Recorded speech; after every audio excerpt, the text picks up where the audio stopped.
Y vi volar por en medio del cielo a otro ángel que tenía el Evangelio eterno para predicarlo a los moradores de la tierra, a toda nación, tribu, lengua y pueblo.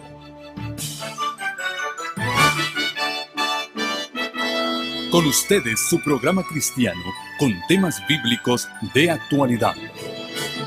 Un programa que trae al mundo la verdad presente. Este es el Evangelio eterno.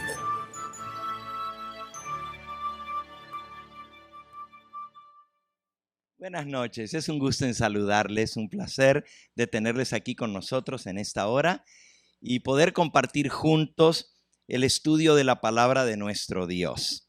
Hay algunos de ustedes que están hoy por primera vez con nosotros. Quisiera ver las manos de aquellos que nos visitan por primera vez hoy aquí en la carpa.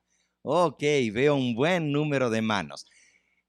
Cada uno de ustedes son muy bienvenidos en nuestro medio. Y también, por supuesto, los rostros conocidos, nos sentimos felices de estar aquí. Pero, ¿saben? Hay una audiencia mucho más grande que no la vemos. ¿Sí saben cuál es? Bueno, doble, exactamente. Tenemos una audiencia a través del canal de televisión. Estamos transmitiendo en vivo aquí desde la carpa evangelística en la ciudad de Perris para miles y miles que a través de los medios de comunicación están en contacto con nosotros. Pero como dijo la hermana, también hay una audiencia de ángeles del Señor que están en nuestro medio. Tenemos la plena seguridad de que el Espíritu Santo ha de guiarnos en el estudio de su palabra. Quisiera preguntar, ¿hay alguno aquí que no tiene un ejemplar de las Santas Escrituras? ¿Hay alguien que no tiene una copia de la Biblia? ¿Todos tienen? Ok, aquí hay algunas manos. Les van a hacer llegar una Biblia para que ustedes puedan ir buscando los textos que vamos a ir utilizando. Mantengan las manos en alto mientras les hacen llegar un ejemplar de las Sagradas Escrituras.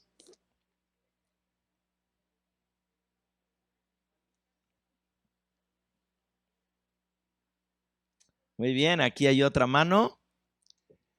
Bueno, están nuevitas las Biblias, las están abriendo.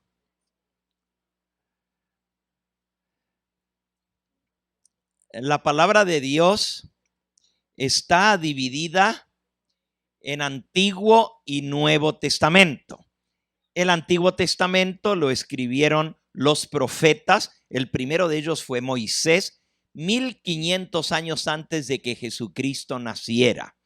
Y el último libro de la Biblia, el Nuevo Testamento, lo escribieron los apóstoles de nuestro Señor Jesucristo. Y el último libro es el Apocalipsis y se escribió alrededor del año 100 después del nacimiento de Cristo. Así que más o menos fueron 1600 años que pasaron desde el primer libro hasta el último de la Biblia. Nosotros creemos como cristianos que la palabra de Dios fue inspirada por el Espíritu Santo y así lo declara el apóstol Pedro.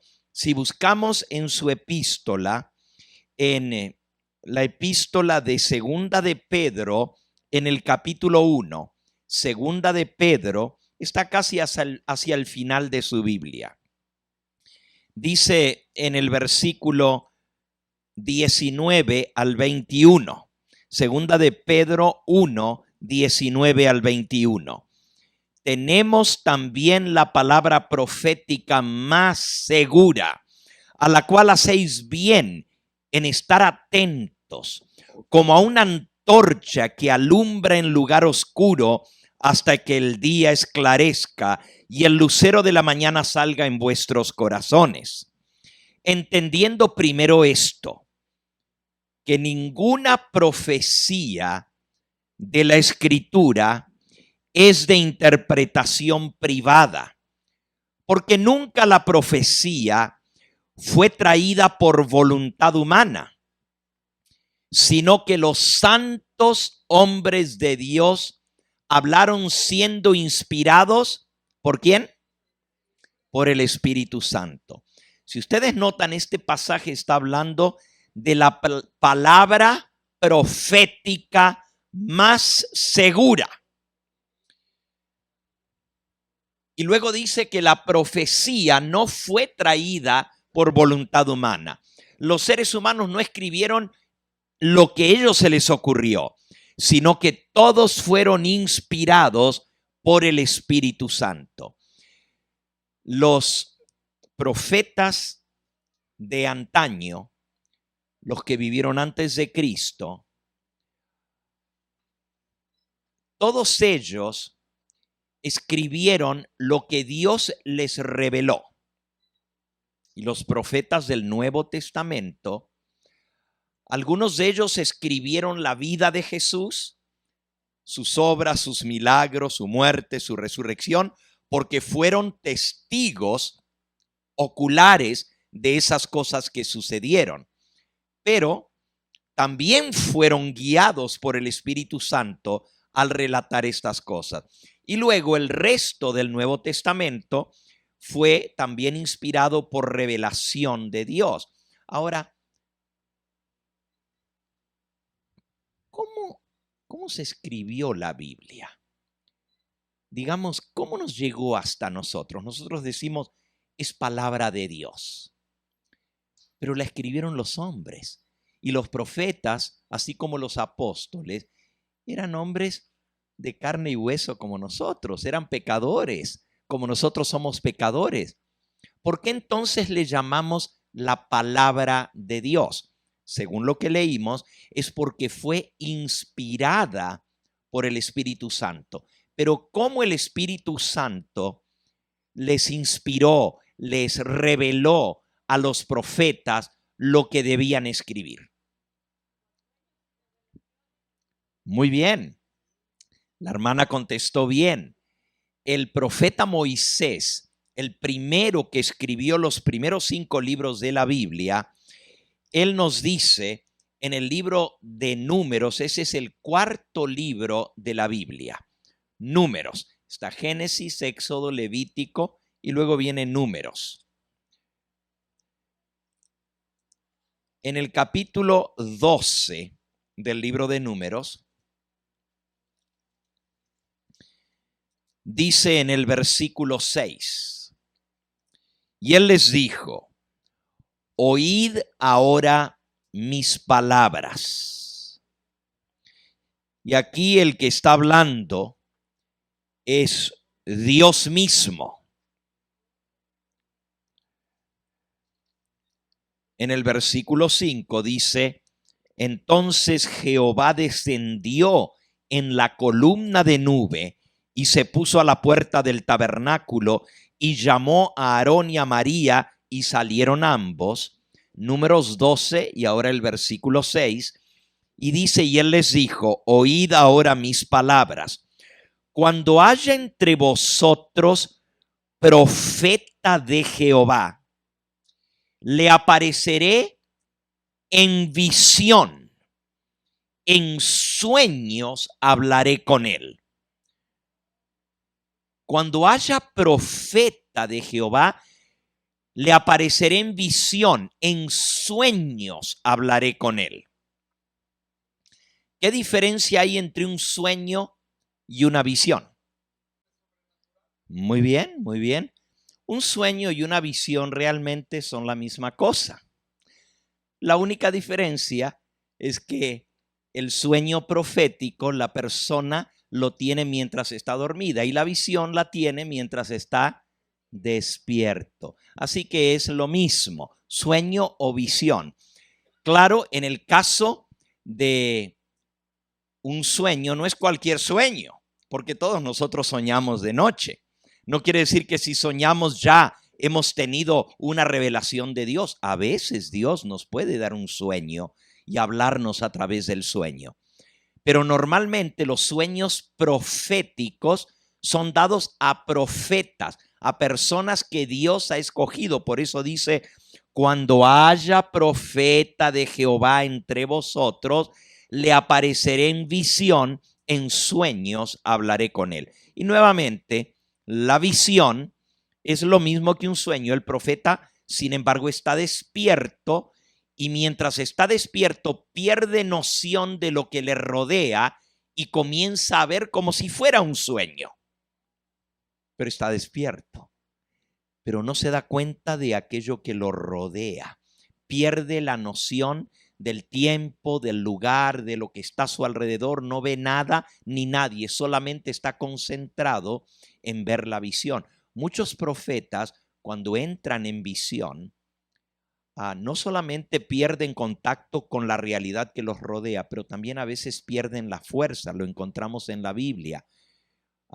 Se desmayan y luego Dios los llena de poder, de fuerza, vuelven a levantarse, pero normalmente un profeta cuando está en visión no respira. Y usted dice, eso es imposible.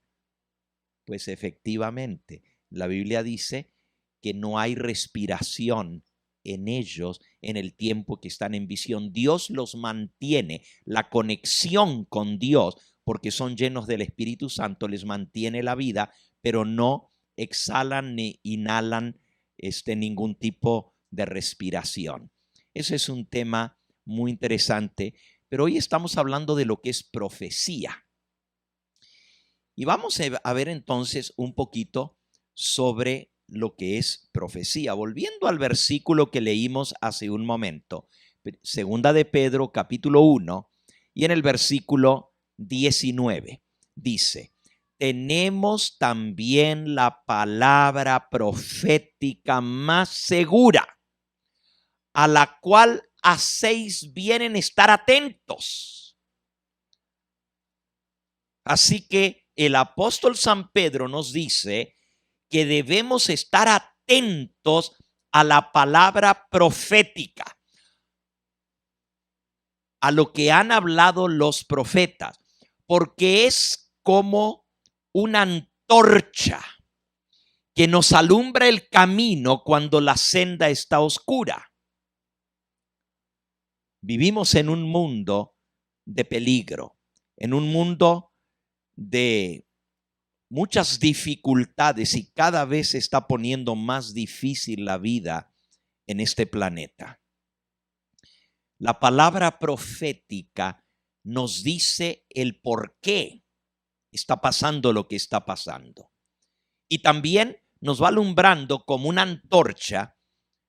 Usted no ve todo el camino, pero usted por fe va siguiendo el camino, pero la lámpara le va alumbrando por delante para que no tropiece. Así es la palabra profética. Las profecías nos dejan ver de antemano lo que viene para que no tropecemos, para que entendamos lo que está sucediendo a nuestro alrededor. Vamos a ver un ejemplo de profecía y luego vamos a entrar a estudiar las profecías que tienen que ver con el tiempo del fin, con los días que nosotros estamos viviendo, para que ustedes vean cuán impresionante es leer en la Biblia, porque quiero decirles que nadie puede negar que la Biblia tiene miles de años de estar escrita. Algunos quizás puedan dudar. Dicen, bueno, sí, lo escribieron los profetas, los apóstoles, pero ¿cómo sabemos? ¿Cómo nos llegó hasta nosotros? ¿Saben ustedes que todavía existen manuscritos? Manuscritos quiere decir cuando se escribía a mano, cuando todavía no existía la imprenta. Por cierto, el primer libro que se publicó en una imprenta como la conocemos hoy en día de caracteres movibles, la imprenta, o sea, el poder imprimir libros, fue inventado por un alemán de apellido Gutenberg en el año 1490, o sea, 2 años antes del descubrimiento de América, hace más de 500 años atrás. Pero lo primero que se imprimió en la imprenta al ser inventada fue una porción en alemán de las Sagradas Escrituras. Fue lo primero que se imprimió.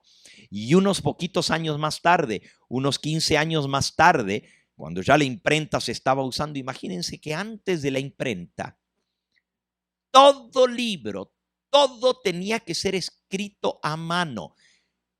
Y si usted quería tener un libro, tenía que copiarlo palabra por palabra a mano. No existía como hoy en día los libros por imprenta. Así que había que copiarlos palabrita por palabrita. Había una profesión que se llamaba escribientes antes. Y había personas que dedicaban toda su vida a esa profesión, a copiar libros. La gente les pagaba para que los copiaran para ellos tener una copia. Ahora, no toda la gente sabía leer y escribir. Muy pocos. Pero bueno, esa es otra historia. Pero hay todavía manuscritos que nos vienen muy, muy antiguos, de mucho tiempo atrás, cuando todavía se escribía todo a mano. Los manuscritos más antiguos de la Biblia, del Antiguo Testamento, o sea, de los 39 libros que componen la Biblia en el Antiguo Testamento, los más antiguos vienen de alrededor del siglo VIII después de Cristo. O sea, 800 años después de Cristo. Son copias de otras copias, de otras copias, de otras copias que se fueron pasando a lo largo de los siglos.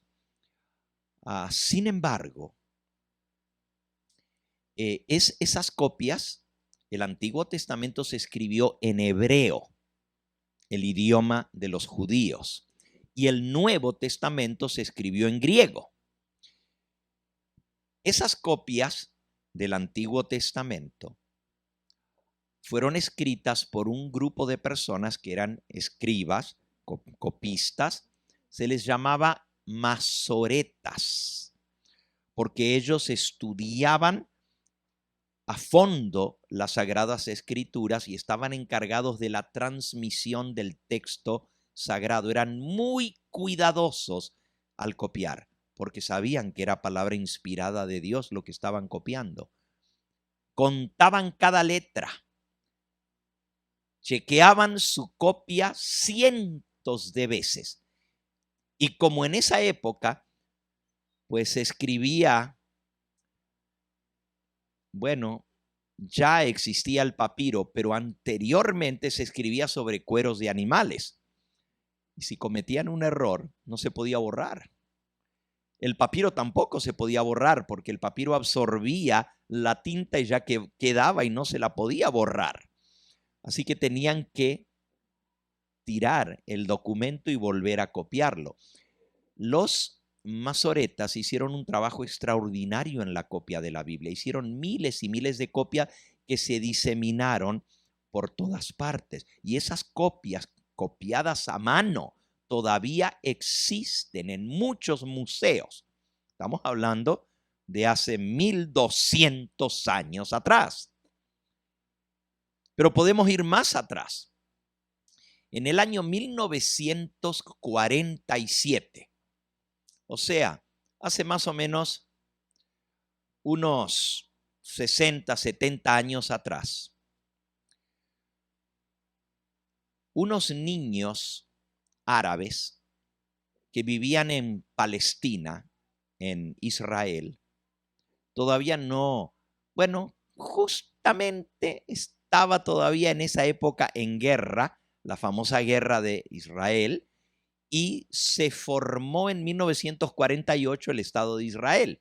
Pero un año antes de que existiera la nación de Israel, ese territorio pertenecía a los palestinos. Hoy en día lo comparten los palestinos con los judíos.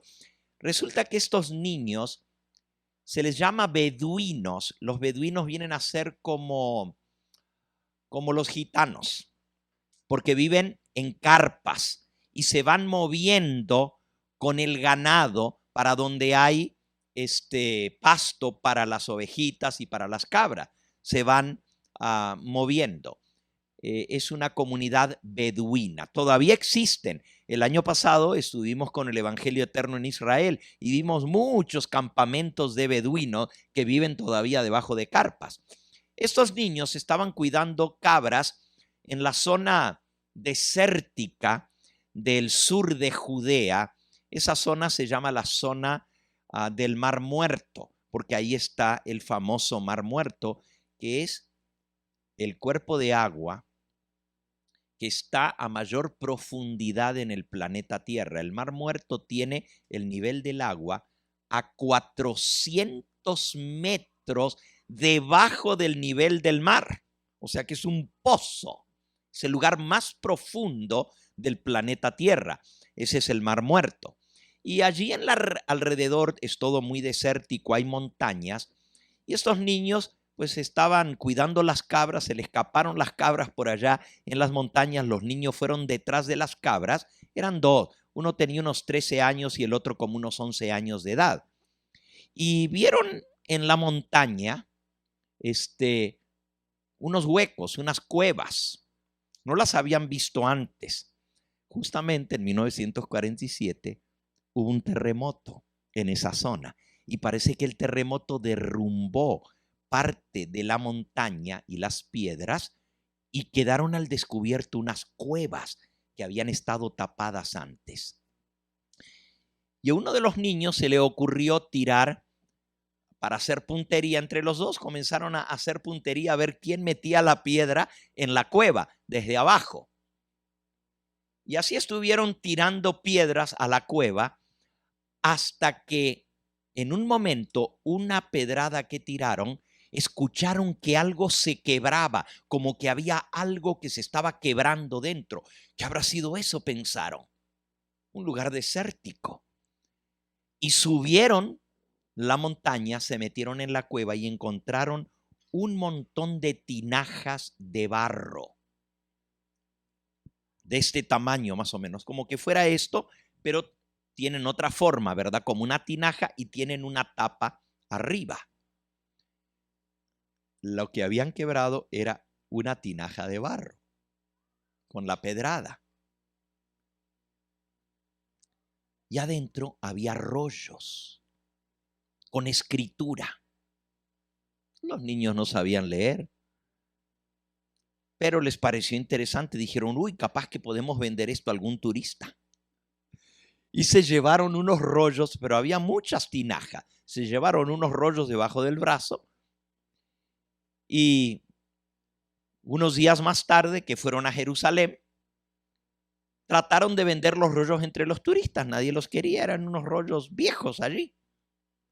Nadie se imaginó lo que era eso. Pero un turista le compró un rollo por $10. Y los niños contentos. $10 eran más en 1947 que ahora, ¿verdad? ¿Saben ustedes que era un rollo copiado a mano sobre cuero de animales de la Biblia? Y ese rollo había sido escrito. Hoy en día los científicos, los eruditos, le hicieron la prueba del carbono 14, que es una prueba para detectar la edad de cosas que son orgánicas, como es el cuero, y encontraron que ese rollo había sido escrito 300 años antes de que Cristo naciera.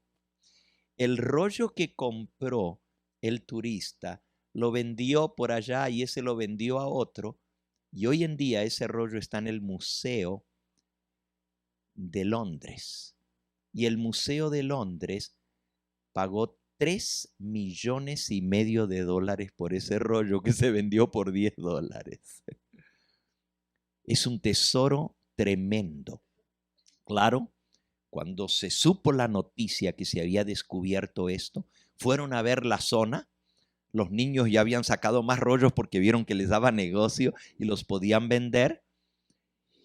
Pero encontraron no solo lo que había en esa cueva, llegaron a encontrar más de 30 cuevas en esa zona. Y bueno, resumiéndoles la historia, lo que se descubrió es el hallazgo más grande en la historia de la Biblia, en la historia de la humanidad. Todos los libros del Antiguo Testamento, todos, se encontraron en lo que hoy se conoce como los rollos del Mar Muerto. ¿Y saben qué? Esos rollos se escribieron entre 250 a 300 años antes del nacimiento de Cristo. Están en hebreo. Son rollos muy valiosos y antiquísimos. Pero ¿saben lo que se descubrió? ¿Se recuerdan que les dije que los manuscritos más antiguos de la Biblia, del Antiguo Testamento, databan del siglo VIII? ¿Ok? Pero ahora estos eran del siglo III antes de Cristo. Así que estamos hablando 8 más 3, 11 siglos, 1100 años más antiguo. ¿Y saben lo que se descubrió? Al comparar con los rollos de los masoretas y los rollos del Mar Muerto, se encontró que era exactamente la misma Biblia, la misma palabra de Dios, que no tenía ningún cambio, que era lo mismo que nosotros tenemos hoy en día, que está traducido al español y al inglés y a otros idiomas. Había pequeños detalles de transmisión, errorcitos de una vocal, de una consonante, de una puntuación, pero todos diferencias mínimas. No hay una sola diferencia que le cambie el sentido a lo que está escrito.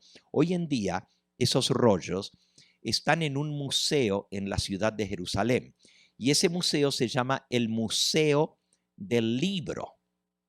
El Museo del Libro.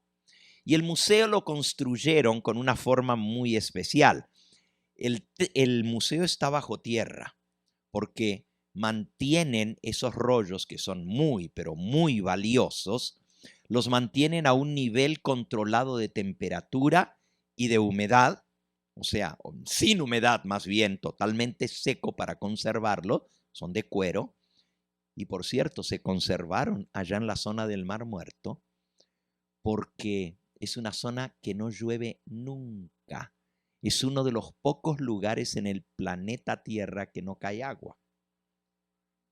Hay agua que viene de otros lugares y va a dar al Mar Muerto cuando llueve, se escurre y se hacen ríos, pero luego que se secan esos ríos, pero en sí llover en esa zona nunca llueve.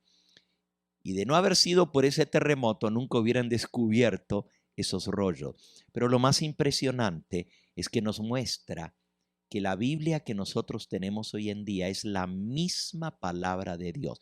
En el Museo del Libro, el rollo, les decía que el museo está bajo tierra, hay que bajar y está todo controlado, pero lo que es el edificio por fuera del museo tiene la forma de una de las tapas de las tinajas, de los cacharros de barro donde los guardaban. Y es como una tapa regular, pero tiene como que fuera un mango de donde agarrarlo, también en barro. Por supuesto, el museo es inmenso, pero le hicieron la forma de la tapa de las tinajas en el museo. Y en la parte que vendría a ser el mango, ¿verdad?, de la tapa, que es cilíndrico, en la parte de adentro del museo tienen bajo vidrio a temperatura y clima controlado el famoso rollo del profeta Isaías. Lo que nosotros leemos en nuestra Biblia del profeta Isaías, allí lo tienen. Algunos de los rollos estaban resecados, el cuero, reseco, y cuando los trataron de abrir se hicieron polvito. La parte de afuera, no la de adentro, ¿verdad? Así que se perdieron algunos capítulos. Pero el libro de Isaías es el único que estaba intacto, que no le faltaba ni una palabrita, intacto. Y ese rollo lo tienen en exposición allí en el Museo del Libro. Yo pues estudié hebreo cuando estudiaba teología y soy profesor de hebreo, y me gusta mucho el hebreo bíblico sobre todo. Y cuando fui allí, pues llevaba mi Biblia y me puse a leer en hebreo, allí en el Museo del Libro, el capítulo 53 de Isaías, para compararlo, lo que estaba escrito allí.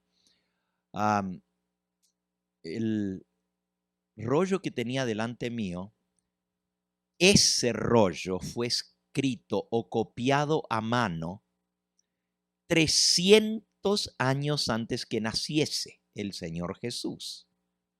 Pero en realidad el profeta Isaías escribió su libro 750 años antes del nacimiento de Cristo. Y ese rollo no es el original, obviamente, ya fue una copia de otra copia de otra copia. Pero yo tenía delante mío un documento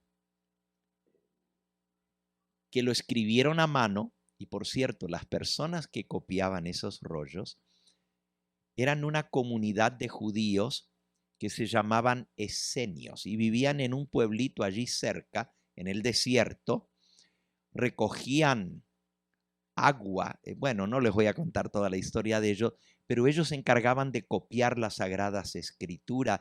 Y cuando los romanos invadieron y vinieron guerras con los romanos, ellos escondieron esos rollos en las cuevas del alrededor, taparon las cuevas pensando que quizás alguna vez iban a regresar y tenían sus rollos de las Sagradas Escrituras.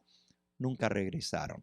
Los romanos los mataron a todos y eso quedó escondido por 2000 años. Intacto, nadie lo tocó por 2000 años.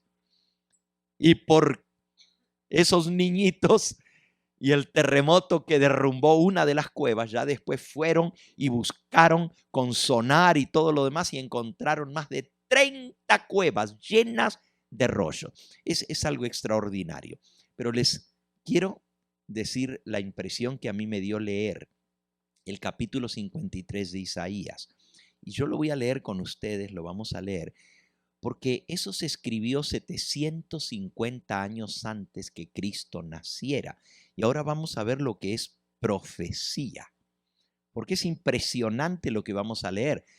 Recuerden, 750 años antes del nacimiento de nuestro Señor Jesucristo. Busquemos el libro del profeta Isaías. Isaías vivió en Judea, específicamente en Jerusalén, y fue profeta por 70 años. Su ministerio duró 70 años. Por 70 años Dios le dio sueños, le dio visiones, y él fue escribiendo muchas de esas cosas y dando mensajes al pueblo. Él era de la casta sacerdotal, era sacerdote Isaías, pero era también descendiente de reyes. Estaba en la corte real. Era un hombre muy preparado, muy educado, tiene un lenguaje muy bonito al estudiar.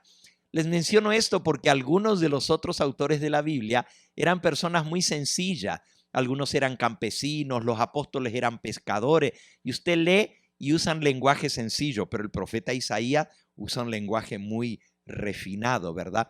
Porque Dios no dictó lo que los profetas escribieron. Él les mostró un sueño, una visión, y ellos tenían que buscar palabras cómo relatar lo que ellos habían visto, y cada uno usaba el vocabulario que tenía. Así que si una persona tenía mucho estudio, sabía hablar bien, sabía expresarse, pues el libro es una obra de arte, de literatura.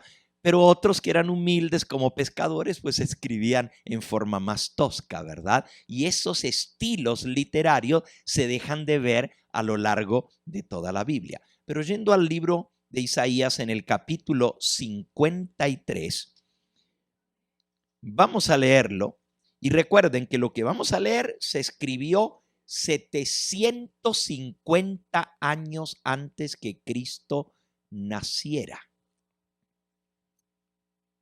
Dice así: ¿quién ha creído a nuestro anuncio? ¿Sobre quién se ha manifestado el brazo de Jehová? Subirá cual renuevo delante de él. y como raíz de tierra seca. No hay parecer en él ni hermosura. Le veremos, mas sin atractivo para que le deseemos. Despreciado y desechado entre los hombres, varón de dolores, experimentado en quebranto, y como que escondimos de él el rostro, fue menospreciado y no lo estimamos. Ciertamente llevó él nuestras enfermedades y sufrió nuestros dolores, y nosotros le tuvimos por azotado, por herido de Dios y abatido. Mas él herido fue por nuestras rebeliones, molido por nuestros pecados. El castigo de nuestra paz fue sobre él, y por su llaga fuimos nosotros curados. Todos nosotros nos descarriamos como ovejas, cada cual se apartó por su camino, mas Jehová cargó en él el pecado de todos nosotros. ¿Ya descubrieron de quién está hablando esta profecía? Está hablando de nuestro Señor Jesucristo. Pero esto se escribió 750 años antes que él naciera. Está describiendo todo lo que iba a suceder en su vida, su persona, cómo iba a ser él, cómo iba a ser despreciado, cómo iba a cargar nuestros pecados, cómo Dios iba a colocar el pecado de todos nosotros sobre él. Pero ahora los detalles que siguen son todavía más impresionantes. Dice el versículo 7. Angustiado él y afligido, no abrió su boca. Como cordero fue llevado al matadero, y como oveja delante de sus trasquiladores, enmudeció y no abrió su boca. Eso fue exactamente lo que pasó con Cristo. Lo llevaron a un juicio injusto, levantaron testigos falsos contra él. Y Pilato le decía: ¿qué no ves lo que están hablando contra ti? ¿No te defiendes? Pero la palabra de Dios dice en el Evangelio que él enmudeció y no abrió su boca. No se defendió. Sigue diciendo: por cárcel y por juicio injusto fue quitado. Y su generación, ¿quién la contará? Porque fue cortado de la tierra de los vivientes, y por la rebelión de mi pueblo fue herido. Se dispuso con los impíos su sepultura, mas con los ricos fue en su muerte, aunque nunca hizo maldad, ni hubo engaño en su boca. Miren qué interesante. Se dispuso, dice aquí, con los impíos su muerte. Lo crucificaron en medio de dos malhechores, pero fue enterrado en la tumba de un hombre rico, José de Arimatea. Con los ricos fue en su muerte. Y declara allí: nunca hizo maldad, ni hubo engaño en su boca. Sigue diciendo el versículo 10.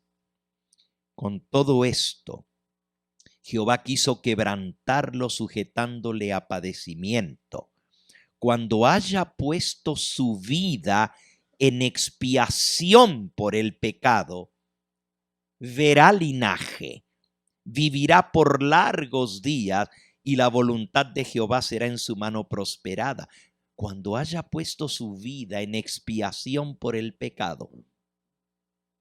Fíjense, aquí está diciendo que iba a poner su vida, iba a morir para pagar. Expiar es pagar por nuestros pecados, pero volvería a vivir, verá linaje y vivirá por largos días después de haber muerto. Está hablando de la resurrección de Cristo.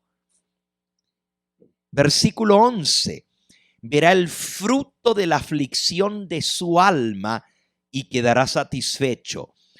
Por su conocimiento justificará mi siervo justo a muchos y llevará las iniquidades. Verá el fruto de la aflicción de su alma y quedará satisfecho. Todo lo que Cristo padeció por nosotros. Fue para darnos salvación. Y ahora que Él ve el fruto de todo lo que Él sufrió, nuestra salvación, queda satisfecha su alma. Lo triste es cuando las personas lo rechazan, cuando no aceptan su sacrificio. Pero aquellos que lo aceptamos, trae satisfacción al alma del Señor. Quedará satisfecho. Versículo 12. Por tanto, yo le daré parte con los grandes, con los fuertes repartirá despojos, por cuanto derramó su vida hasta la muerte, y fue contado con los pecadores, habiendo él llevado el pecado de muchos y orado por los transgresores. A la hora de clavarlo en la cruz,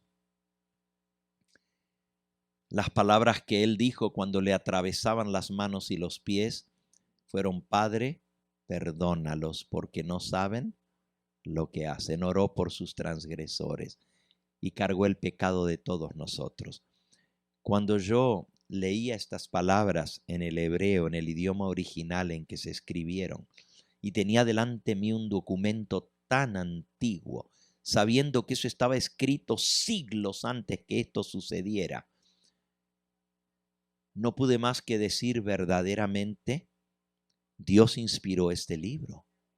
¿Cómo el profeta iba a escribir esto 750 años antes de que Cristo naciera? También el libro de Salmos.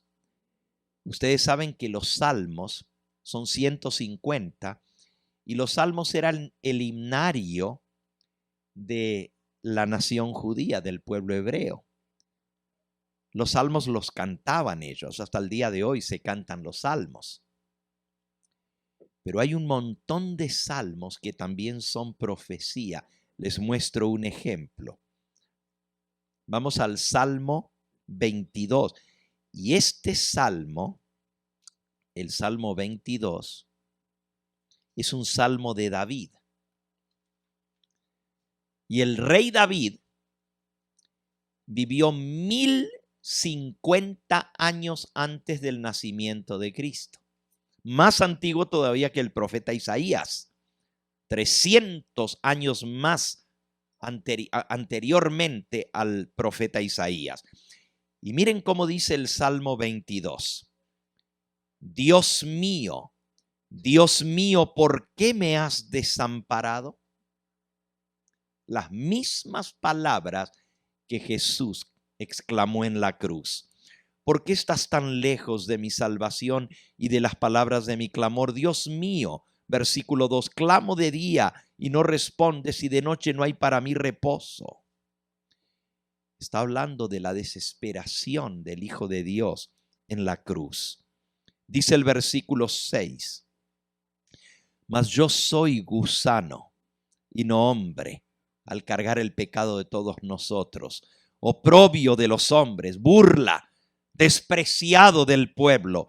Todos los que me ven me escarnecen, estiran la boca, menean la cabeza, diciendo: se encomendó a Jehová, líbrele él, sálvele, puesto que en él se complacía.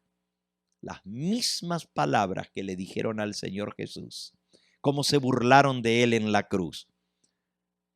Dice el versículo 14, he sido derramado como aguas, todos mis huesos se descoyuntaron, mi corazón fue como cera, derritiéndose en medio de mis entrañas, como un tiesto, se secó mi vigor y mi lengua se pegó a mi paladar, y me has puesto en el polvo de la muerte, porque perros me han rodeado, me ha cercado una cuadrilla de malignos, horadaron mis manos y mis pies. Contar puedo todos mis huesos, entre tanto ellos me miran y me observan. La única manera que esto podía ser era con la crucifixión. Horadaron mis manos y mis pies. Contar puedo todos mis huesos. Cuando estás colgado, puedes contar las costillas. Y dice, Mientras tanto, ellos me miran y me observan. Eso es lo que hacen cuando una persona está colgada en la cruz. Lo miran, lo observan. Repartieron, versículo 18, sobre sí mis vestidos y sobre mi ropa echaron suerte. Todas estas son profecías mesiánicas, reveladas por Dios 1000 años antes que Cristo naciera. Por eso yo creo que la Biblia es inspirada por Dios, porque contiene información tan detallada de cosas que habrían de suceder siglos después. Ahora, esto es información, pero la Biblia también tiene profecía de tiempo exacto. Profetizó cosas que iban a suceder miles de años antes, con precisión exacta, hasta dando el día, el mes y el año en que esas cosas iban a suceder. Ejemplo de esto lo tenemos en el libro de Daniel. No lo vamos a estudiar esta noche, pero el libro del profeta Daniel predice la muerte de Cristo con una exactitud tremenda. Cientos de años antes que él naciera, se da la fecha cuando él iba a morir, la fecha cuando iba a ser bautizado, el día, el mes y hasta la hora en que Cristo iba a morir estaba profetizado en la palabra de Dios. Ahora a nosotros nos interesa más bien en estos días que vamos a pasar juntos, ver las profecías que tienen que ver con nuestros días, con los días finales. Y vamos a estar viendo algunas profecías sumamente interesantes, fascinantes. El libro profético por excelencia es el libro de Apocalipsis.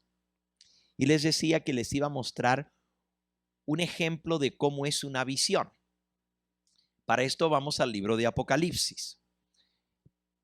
Y ahí encontramos una cantidad de profecías que tienen que ver con el tiempo del fin, con nuestros días y cosas que están sucediendo actualmente.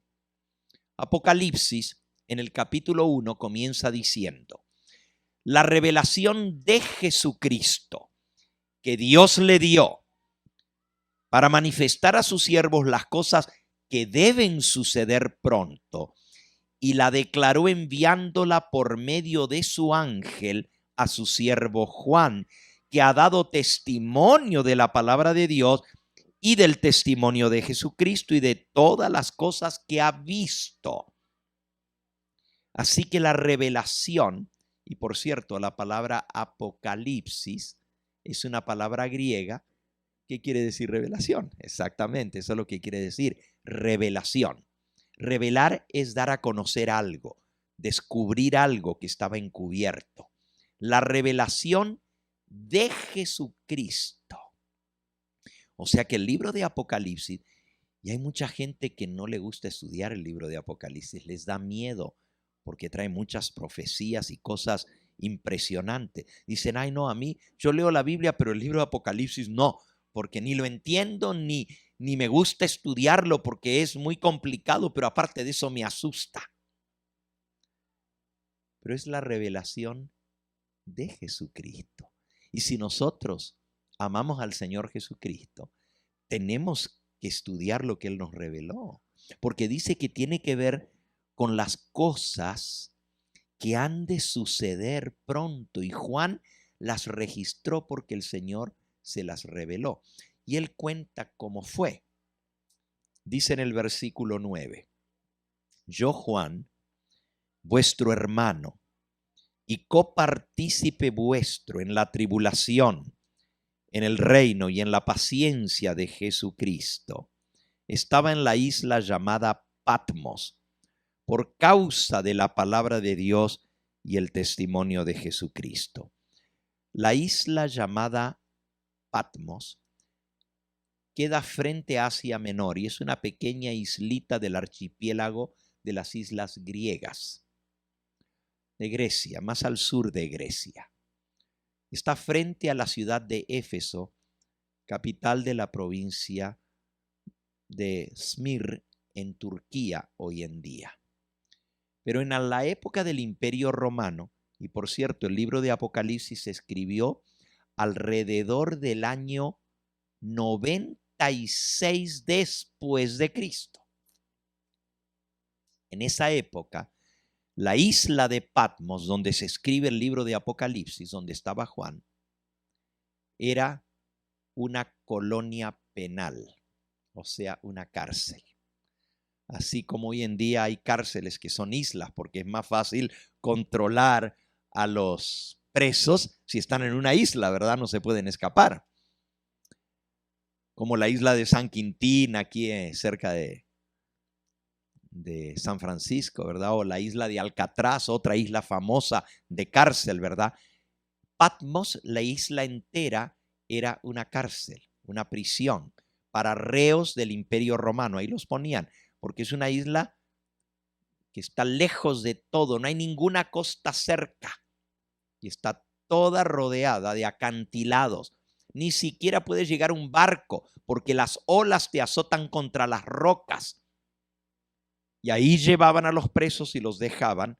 Y claro, ellos se tenían que cultivar, sembrar, todo porque ni les llevaban nada. Y el apóstol Juan fue echado en esa cárcel por predicar la palabra de Dios y por el testimonio de Jesucristo. Y él dice, yo estaba en Patmos, y dice en el versículo 10, y estaba yo en el Espíritu en el día del Señor.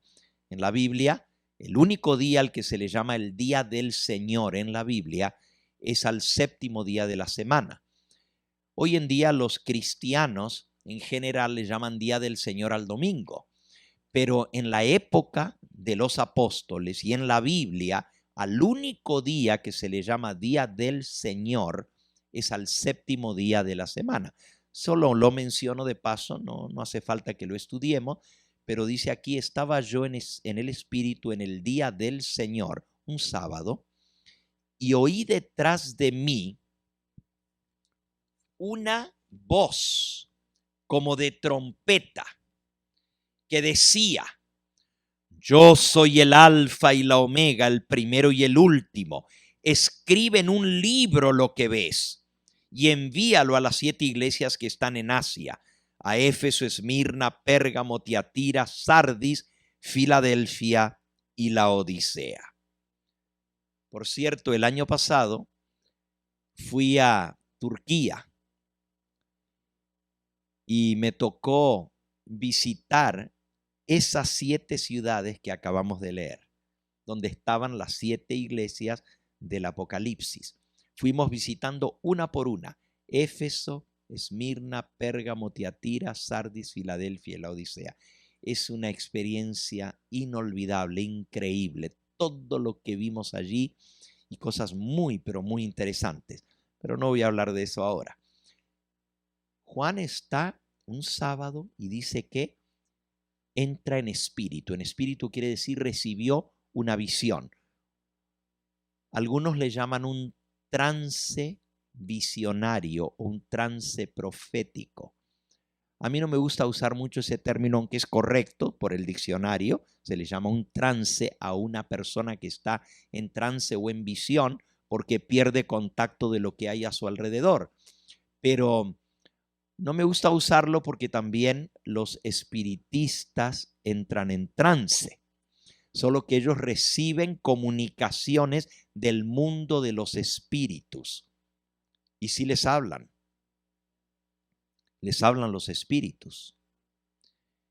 Y muchas veces los espiritistas dicen que tienen comunicación del mundo de los espíritus y supuestamente hablan con personas muertas y les traen mensajes del mundo del más allá. La Biblia prohíbe terminantemente el consultar a los muertos, el consultar espiritistas o brujos o hechiceros, y la Biblia le llama eso abominación para con Dios y tiene el castigo de la muerte. Así dice Deuteronomio capítulo 18. ¿Por qué? Porque en realidad no se comunican con espíritus de muertos los psíquicos o los espiritistas, sino realmente están en comunicación con ángeles caídos que son espíritus y se hacen pasar por espíritus de muertos para engañar. Ese es otro tema que no vamos a ver hoy, pero es muy interesante. Por eso les decía, no me gusta mucho usar la palabra trance, pero aquí dice, yo estaba en el espíritu. Estar en el espíritu significa estar en visión, estar en trance profético. Un sábado, un día del Señor, y oí detrás de mí una gran voz como de trompeta. Es tan real para el profeta lo que él está oyendo y lo que él está viendo, que dice, y me volví para ver de dónde venía la voz del que hablaba conmigo. Y vuelto, versículo 12, vi 7 candeleros de oro. O sea, Juan estaba en la isla, posiblemente en la playa, un sábado, porque él pues se apartaba para guardar el santo sábado, a pesar de que era preso y estaban en trabajos forzados de las minas, donde trabajaban allá, había minas en esa isla y los ponían a los presos a trabajar. Pero ya el apóstol Juan era viejito, era anciano, y a él le permitieron guardar el sábado aún estando en Patmos. Así que posiblemente él estaba en un lugar en la playa, porque más adelante encontramos varios lugares donde él estaba en la playa. Por ejemplo, en el capítulo 13 y el versículo 1 dice, me paré sobre la arena del mar. Así que él estaba parado en la arena del mar. Varias de sus visiones fueron en la playa. Aquí no dice dónde fue, pero dice que él estaba y de pronto oyó una voz como de trompeta. Y dice que se dio vuelta para ver de dónde venía la voz. Y al darse vuelta, vio 7 candeleros de oro. Y en medio, versículo 13, de los 7 candeleros, vi a uno semejante al Hijo del Hombre, vestido de una ropa que llegaba hasta los pies, ceñido por el pecho con un cinto de oro. Su cabeza y sus cabellos eran blancos, como blanca lana, como nieve. Sus ojos eran como llama de fuego, sus pies semejantes al bronce bruñido, refulgente como un horno, y su voz como el estruendo de muchas aguas. Tenía en su diestra 7 estrellas, y de su boca salía una espada aguda de 2 filos, y su rostro era como el sol cuando resplandece en su fuerza. Cuando yo lo vi, dice Juan, versículo 17, caí como muerto a sus pies. Y él puso su mano sobre mí diciéndome, no temas, yo soy el primero y el último, el que vivo y estuve muerto. Mas he aquí que vivo por los siglos de los siglos. Amén. Y tengo las llaves de la muerte y del Hades. Escribe las cosas que has visto y las que son y las que han de ser después de estas. Así que eso es una visión. Juan recibe y Dios, el Señor Jesucristo en este caso, que es el hombre vestido de blanco con un cinto de oro, su pelo blanco como la nieve, su voz como el estruendo de muchas aguas, sus pies, lo vio en visión glorificado, ¿verdad? Y le dice, escribe en un libro lo que ves y envíalo a las 7 iglesias que están en Asia. Juan escribió, obedeció lo que Dios le mandó. Él escribió y eso lo envió a las iglesias que estaban en la provincia de Asia. La primera era Éfeso, es el puerto más cercano a Patmos, pero está más o menos a unos 40 kilómetros de mar, o sea, 40 millas marítimas más bien. Y él mandó, y ese libro lo leyó la iglesia de Éfeso y luego lo leyó la iglesia de Esmirna y luego de Pérgamo. Recuerden que no había copias, no era un libro impreso, era escrito a mano, ¿verdad? Un rollo. Y así se pasó, pero cada iglesia le hizo copia para tener el libro. Y así pues hicieron por lo menos las primeras 7 copias del libro de Apocalipsis. Y claro, eso llegó a ser muy valioso. Y con el tiempo pues los cristianos guardaban esos documentos con mucho cuidado porque eran lo que Dios les había enviado, la revelación de Jesucristo. Ahora, el libro de Apocalipsis contiene profecías también de tiempo exacto, profecías tan impresionantes que la historia nos comprueba que se han cumplido al pie de la letra. Pero también tienes profecías para el tiempo del fin, para nuestros días. Y nosotros vamos a estar estudiando algunas de esas profecías. Específicamente, vamos a estudiar profecías que están en el capítulo 13 y en el capítulo 17 del libro de Apocalipsis, que tienen que ver con nuestros días. No esta noche, pero mañana por la noche y pasado vamos a ver cosas sumamente interesantes. ¿Sabían ustedes, por ejemplo, que Estados Unidos está mencionado en la profecía del libro de Apocalipsis? No está el nombre Estados Unidos, pero da una descripción exacta y da fechas que podemos identificar claramente ese poder que está mencionado en el libro de Apocalipsis.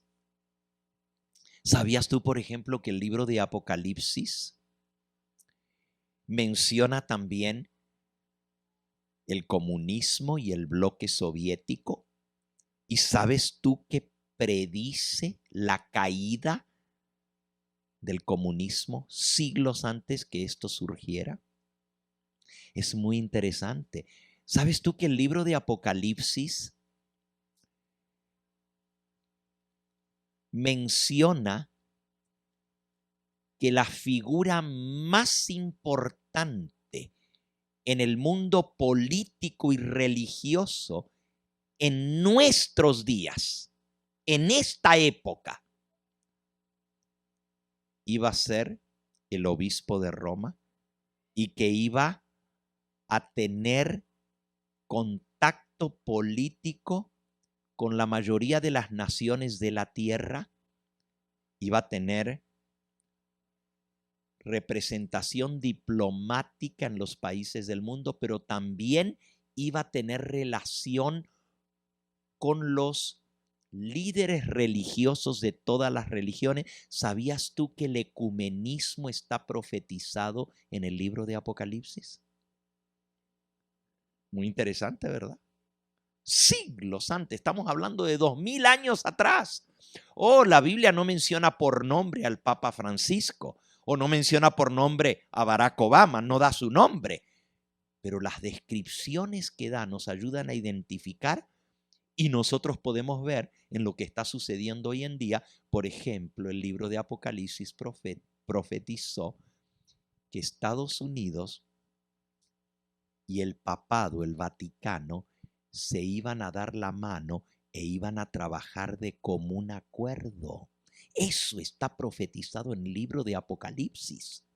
Y es lo que está sucediendo hoy en día.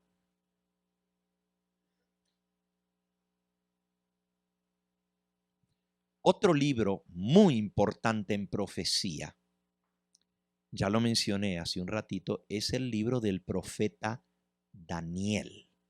De todos los libros proféticos, estos dos podríamos llamarles los príncipes de la profecía.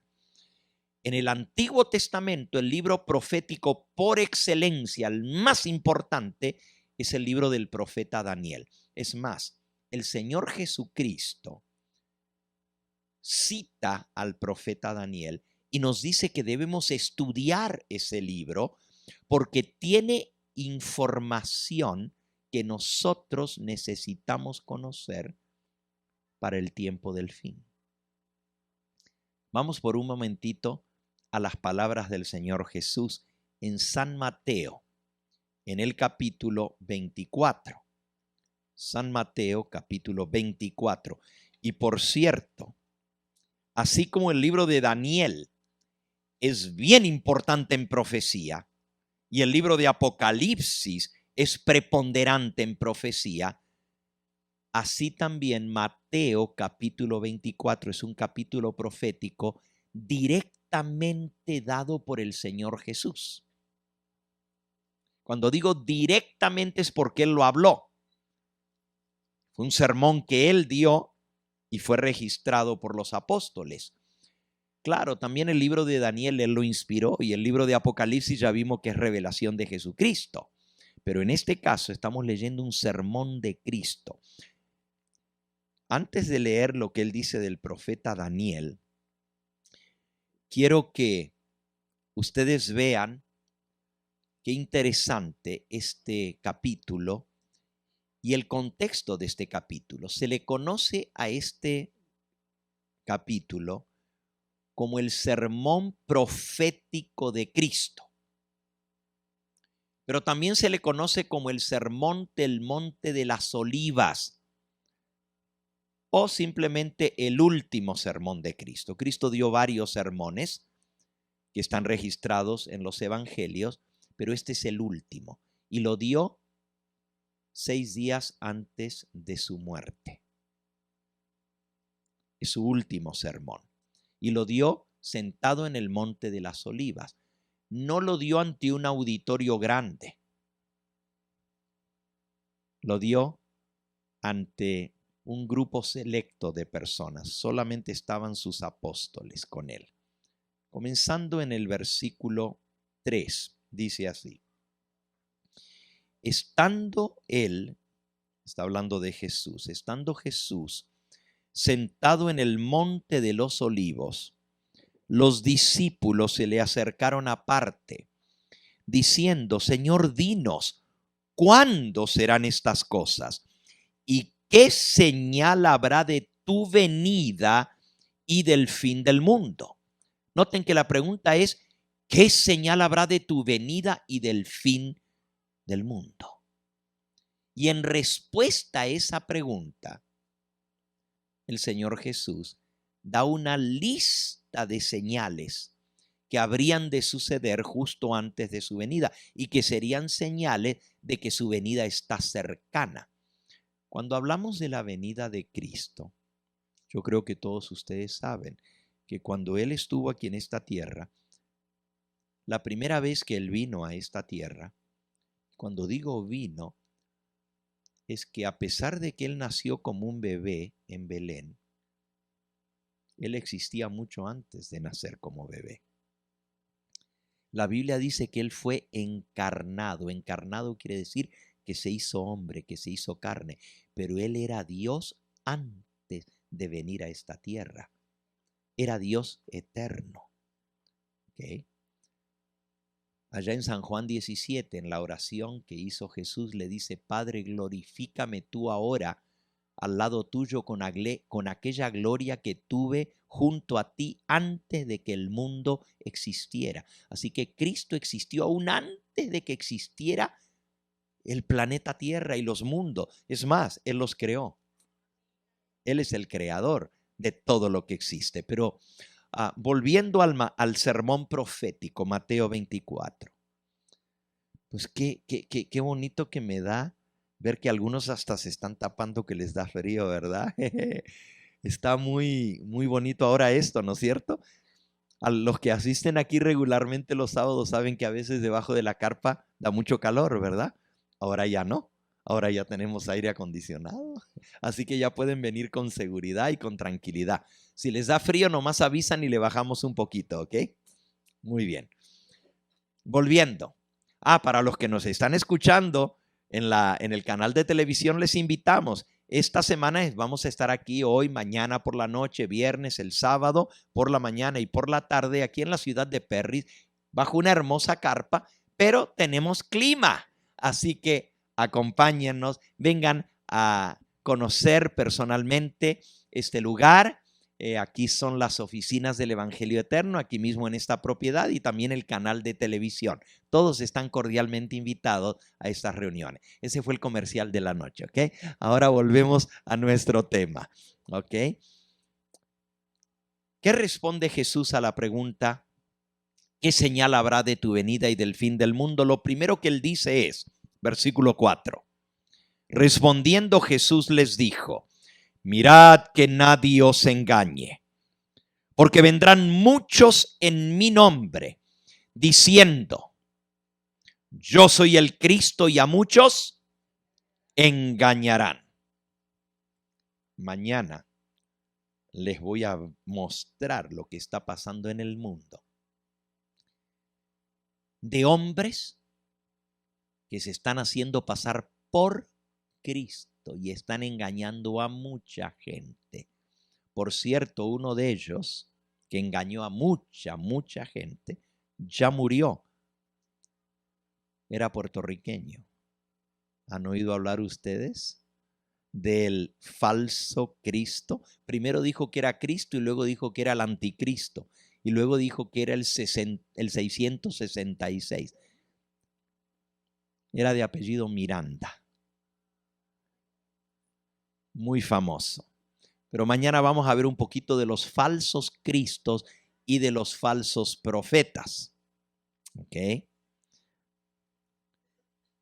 Vendrán muchos en mi nombre diciendo yo soy el Cristo, y a muchos engañarán. La primera señal entonces que dio Cristo es engaños en el mundo religioso. Mucho engaño. Falsos cristos, falsos maestros, falsos profetas. Y engañarían a mucha gente. El engaño estaría a la orden del día en el tiempo justo antes de su venida. Versículo 6. Oiréis de guerras y rumores de guerras. Mirad que no os turbéis, porque es necesario que todo esto acontezca, pero aún no es el fin. Porque se levantará nación contra nación y reino contra reino. Y habrá pestes y hambres y terremotos en diferentes lugares. Y todo esto será principio de dolores. Señales de la venida del Señor, terremotos en diferentes lugares. Algunos dicen, bueno, pero terremotos siempre ha habido en la historia de la humanidad. ¿Saben ustedes que en lo que va de este siglo XXI, del 2001 en adelante, ha habido más terremotos que en los anteriores 500 años? Más terremotos en los 16 años que llevamos de este siglo que 500 años antes. Y eso que antes también había muchos terremotos, pero cada vez están siendo más fuertes y más frecuentes. Mañana vamos a hablar también un poquito de eso, de pestes, de hambres, de terremotos en diferentes lugares.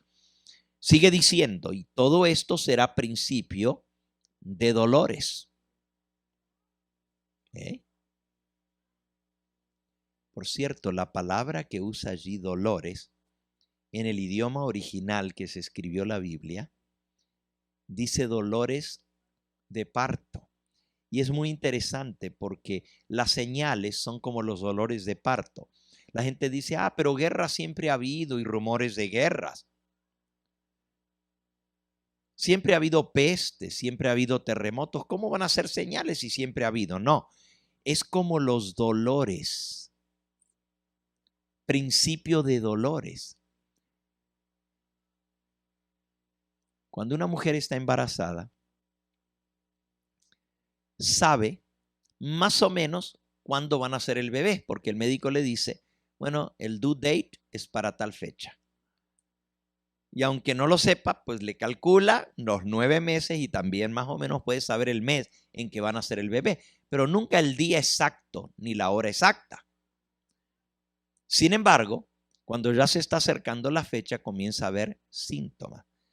Pero el síntoma ya que se sabe que ya es cuando comienza ¿qué?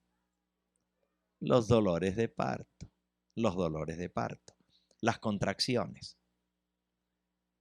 Y cuando comienzan las contracciones, ¿ya se sabe qué día van a nacer el bebé? ¿Ya se sabe el día? No. Miren, yo nací, puede ser un día o 2 días, dicen, ¿verdad? Mi mamá era primeriza cuando yo nací. Yo soy el hijo mayor de mi madre. Y ella tenía más de 40 años cuando yo nací. Y tuvo mucho problema para darme a luz, ya era mayor, ya no era tan fácil. Y por cierto, después de mí nació otro hijo, mi hermano, que tiene 3 años menos que yo. Así que mi mamá tenía como 44 años cuando él nació. Pero mi mamá comenzó con sus dolores de parto el 1 de enero y se rompió su fuente. Se derramó todo el agua y dicen que ya cuando se rompe la fuente, ya. Y yo nací el 5 de enero. 5 días con la fuente rota y con los dolores de parto. Mire cuánto le costó que yo naciera. Sin embargo, los dolores de parto te dicen que se acerca, pero cuando ya sabes que ya. Cuando las contracciones comienzan a ser más ¿qué? Más frecuentes y más ¿qué? Más intensas, más fuerte. Cuando ya las contracciones son una tras otra y se ve la dilatación y son contracciones terribles, ya se sabe, ya corre, llámenla al médico que ya van a hacer. Así es lo que dice aquí, esas cosas serán principios de dolores. Lo que hemos leído, esas señales, no es tanto la señal en sí, sino es la frecuencia y la intensidad de los terremotos, la frecuencia y la intensidad de los desastres, la frecuencia y la intensidad, la cantidad de pestes, de pestilencias, de enfermedades. Cada rato sale de epidemias nuevas que antes no se conocían. ¿Ustedes habían oído hablar del Zika? Pero ahora pues anda esa enfermedad. Y quién sabe la otra, cuchunchuya o ¿cómo es que se llama? Un montón de enfermedades raras, pero cada vez son más frecuentes. Y se supone que la ciencia ha avanzado y que hay vacunas y que hay más, más higiene y sin embargo cada vez hay más y más y más. Y no lo pueden controlar. Jesús lo dejó escrito. Diferentes terremotos en diferentes lugares, grandes terremotos, dijo él, en diferentes lugares. Otra vez, no es que haya terremotos, la señal, sino la frecuencia y la intensidad de los terremotos. ¿Saben que en este siglo han sucedido, y cuando hablo de este siglo me refiero a los últimos 15 años, ¿verdad? Han sucedido los 3 terremotos más grandes en la historia de la humanidad. 3 de los 4 más grandes sucedieron en este siglo. Ha habido 4 grandes terremotos globales, pero 3 de los 4 sucedieron desde el 2000 para aquí. Tan fuertes fueron, tan fuertes, que lograron inclinar el eje del planeta Tierra. O sea, el eje de la Tierra, it tilted, se inclinó. Uno fue el terremoto de Chile, el terremoto de Haití, con más de un cuarto de millón de muertos, más de 250,000 muertos, y el terremoto de Japón. Doblaron el eje terrestre. Y no crean que nomás lo movieron, ya se quedó así para siempre. Ya no vuelve a su lugar. Que desbalanceó toda la tierra. ¿Saben lo que es eso? Que un terremoto desbalancea el planeta entero. Es tremendo. Los peores tsunamis de la historia han sucedido en este siglo. Es más, antes ni se conocía el nombre tsunami.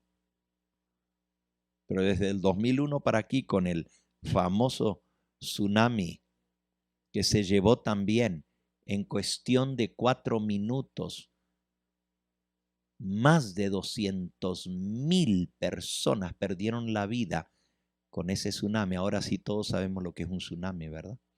Antes ni el nombre se conocía de lo que era un tsunami.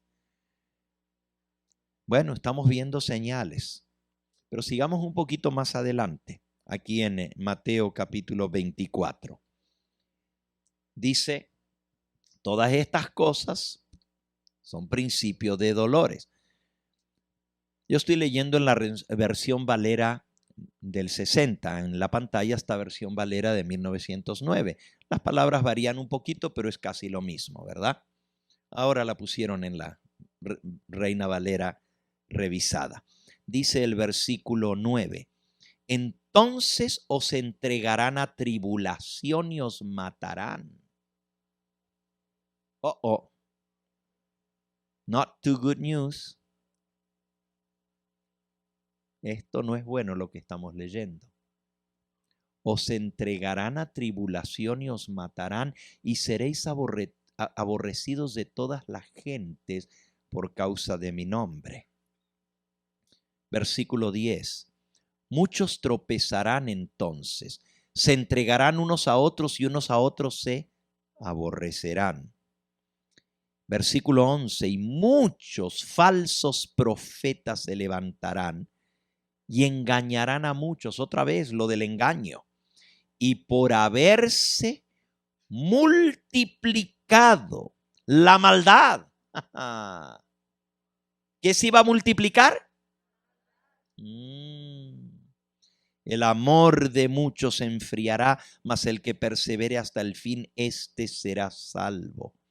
Y será predicado este evangelio del reino en todo el mundo, por testimonio a todas las naciones, y entonces vendrá el fin.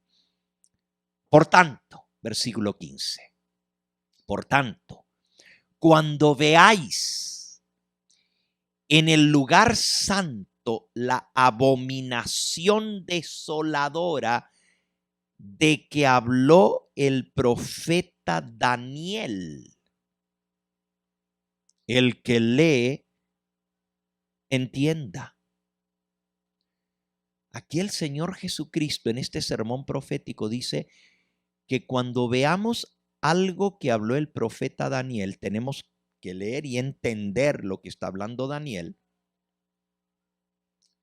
y le llama la abominación desoladora en el lugar santo. ¿Qué es eso? Dice entonces, versículo 16, los que estén en Judea huyan a los montes. El que esté en Judea huya a los montes. El que esté en la azotea no descienda para tomar algo de su casa. El que esté en el campo no vuelva atrás para tomar su capa, mas ay de las que están encintas, embarazadas, y de las que críen en aquellos días. Orad pues que vuestra huida no sea en invierno ni en día de reposo, porque habrá entonces gran tribulación, como no lo ha habido desde el principio del mundo hasta ahora, ni lo habrá. Y si aquellos días no fuesen acortados, nadie sería salvo, mas por causa de los escogidos, aquellos días serán acortados. Entonces, si algunos dijere, mirad, aquí está el Cristo, o mirad, allí está, no lo creáis, porque se levantarán falsos cristos y falsos profetas, y harán grandes señales y prodigios, de tal manera que engañarán, si fuera posible, aún a los escogidos. Por tercera vez en este sermón, Jesús menciona el engaño. Lo vimos, lo primero que él dijo: mirad que nadie os engañe, vendrán muchos en mi nombre diciendo yo soy el Cristo, y a muchos engañarán. Luego en el versículo 11 decía: y habrá muchos falsos profetas que engañarán a muchos. Y ahora en el versículo 24 se levantarán falsos cristos, falsos profetas, harán grandes señales y prodigios, de tal manera que engañarán, si fuese posible, aún a ¿quiénes? A los escogidos. Ya os lo he dicho antes.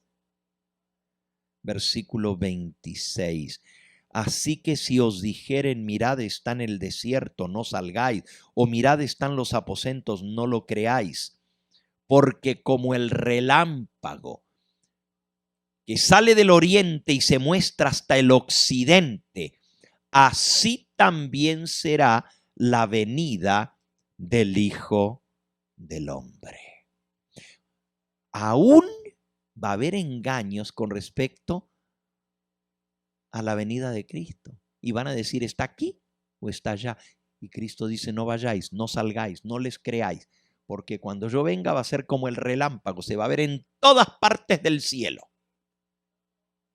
Todo ojo lo verá. Así es. Ahora, no nos detuvimos en lo que dice Jesús sobre el profeta Daniel. Cuando veáis la abominación desoladora que está en el lugar santo, que habló el profeta Daniel. Fíjense que Jesús le llama a Daniel el profeta Daniel. Él valida la profecía de Daniel. Dice que él fue profeta del Señor, el mismo Señor Jesucristo. Y dice: cuando ustedes vean eso, esa abominación desoladora, es tiempo de huir. Y rápido, el que esté en la terraza no entre a la casa. El que esté en el campo no vuelva dentro de la ciudad a buscar nada. Huya. Ustedes saben que va a haber una huida. Y Jesús dice que debemos estar orando para que nuestra huida no sea ni en invierno, ni en ¿qué? Ni en día de reposo, ni en sábado. ¿Qué es esto de la huida? ¿Qué es la abominación desoladora? Vean qué interesante. En mi mochila, Dani, hay un libro, si me lo puedes traer, por favor. Les voy a leer una cita muy cortita de una persona que posiblemente usted, muchas gracias, ya lo tengo bien viejito, ya hasta la tapa se me le cayó al libro. Este libro se escribió hace más de 100 años atrás. Por cierto, este libro se llama Eventos de los Últimos Días. Lo escribió una mujer llamada Elena Harmon. Y este libro, se van a sorprender de lo que les voy a decir, profetizó hace más de 100 años atrás la caída de las Torres Gemelas en Nueva York. Dios le mostró en visión cómo se desplomaban los edificios, las Torres Gemelas en Nueva York, a esta mujer. No voy a hablar de ella en esta noche. Recuerden que Cristo dijo: van a venir falsos profetas. Pero si Cristo dice que van a venir falsos profetas y no había que creer en ninguno, nos hubiera dicho: no le crean a ninguno porque ya no va a haber profeta. Pero si él dice: guardaos de los falsos profetas, es porque también puede haber profetas que verdaderos en el tiempo del fin. Yo no voy a hablar de ella en esta noche. Si alguno tiene interés de saber un poco más, vamos a tener una sesión de preguntas el sábado por la tarde. Pero les voy a leer un parrafito de lo que escribió esta señora, Elena Harmon, que yo personalmente, después de haber estudiado por años los escritos, porque ella también tuvo sueños y visiones, estoy convencido de que ella también fue profeta de Dios en nuestros días como los profetas de antaño. No tienen que creer porque yo lo diga, pero a mí me impresionó mucho. Hay muchas profecías que ella dijo y que se están cumpliendo hoy en día.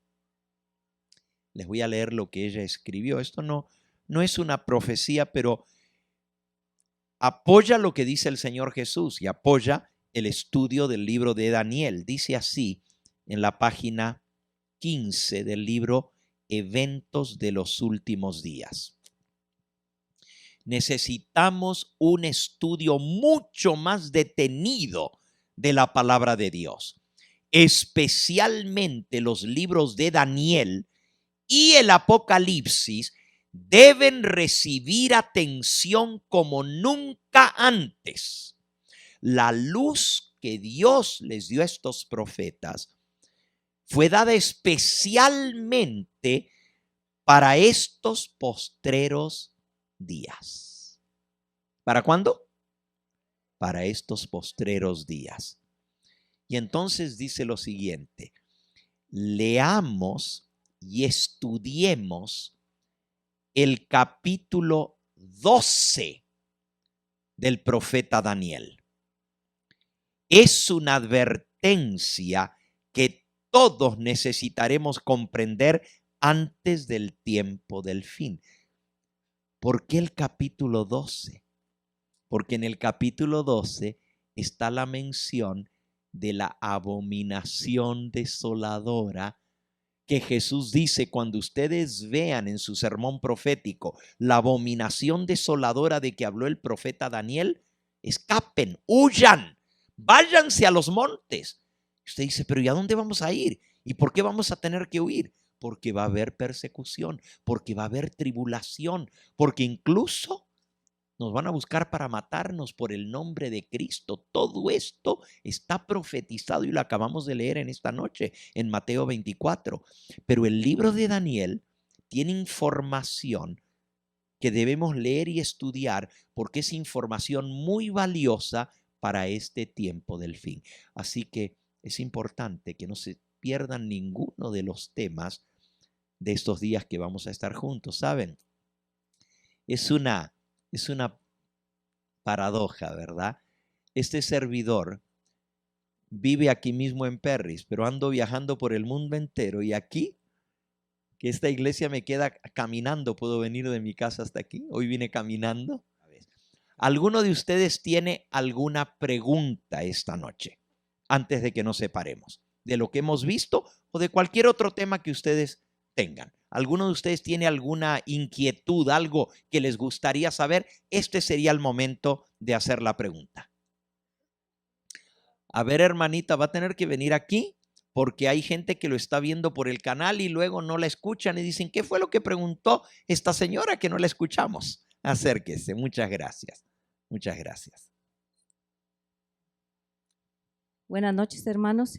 Aquí estamos para hacer preguntas. La pregunta que tengo yo es que por allá como en el año 1965, yo trabajaba en casa de un señor cura y dijo: arreglen bien la casa, dice, porque van a venir los anarquistas. ¿Qué es eso?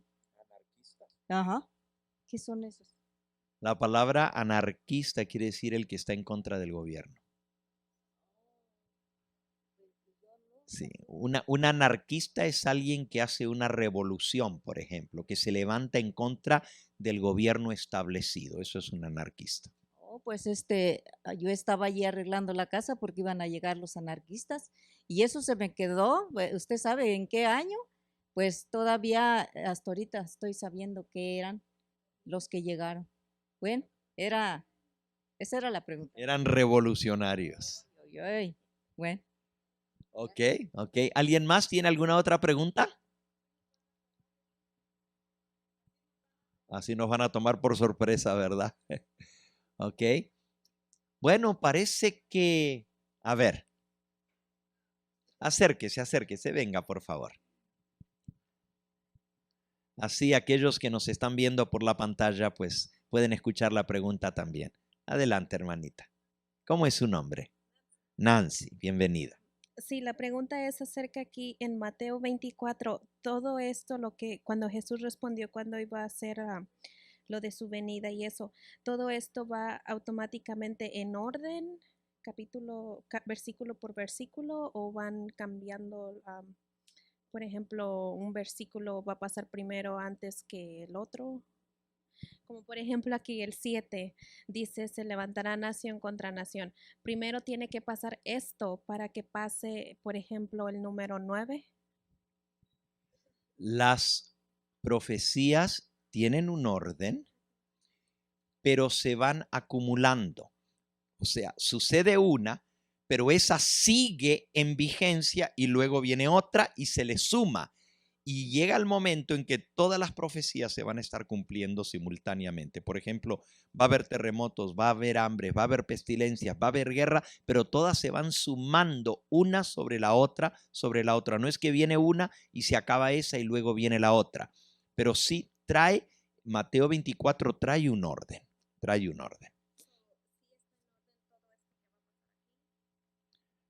Sí está en orden. Sí está en orden. ¿Ok? ¿Alguna otra pregunta?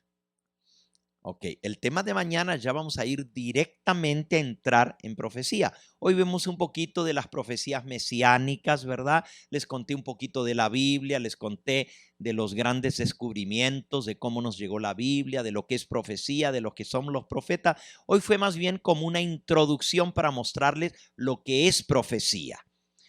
¿Ok? Y ya entramos al capítulo profético de nuestro Señor Jesucristo. Pero ya mañana vamos a ir directamente a ver el cumplimiento de las palabras proféticas que Cristo y los apóstoles escribieron con las cosas que están sucediendo hoy en día en el mundo a nuestro alrededor.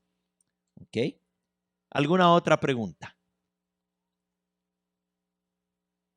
Muy bien. Entonces, vamos a terminar por aquí y quiero terminar diciéndoles lo siguiente.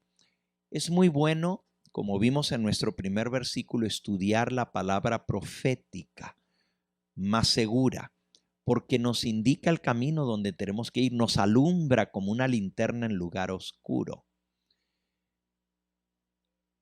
Pero más importante que conocer la profecía es conocer a aquel que nos da la profecía, que es Cristo Jesús.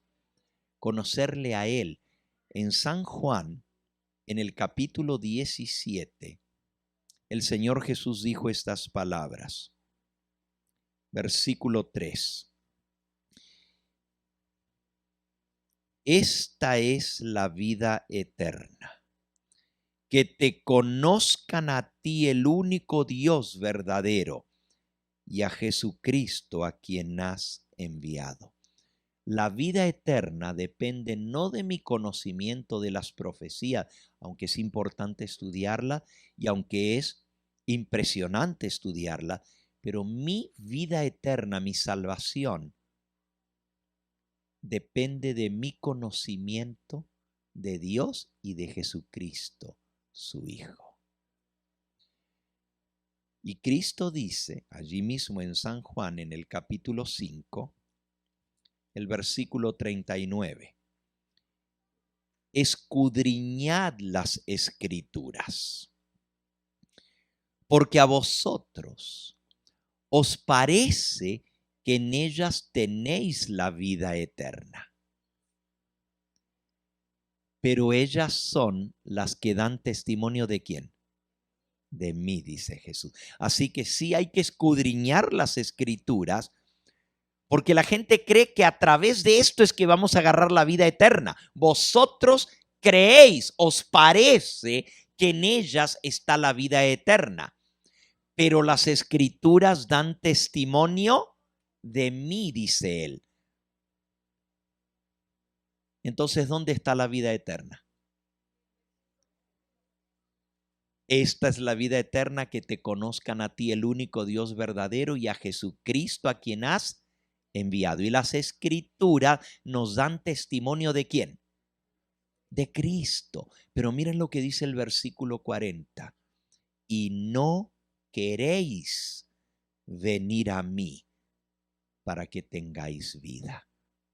Qué triste, ¿verdad? La gente lee hasta la Biblia, sabe hasta las profecías, pero no quieren venir a Cristo para tener vida eterna y salvación.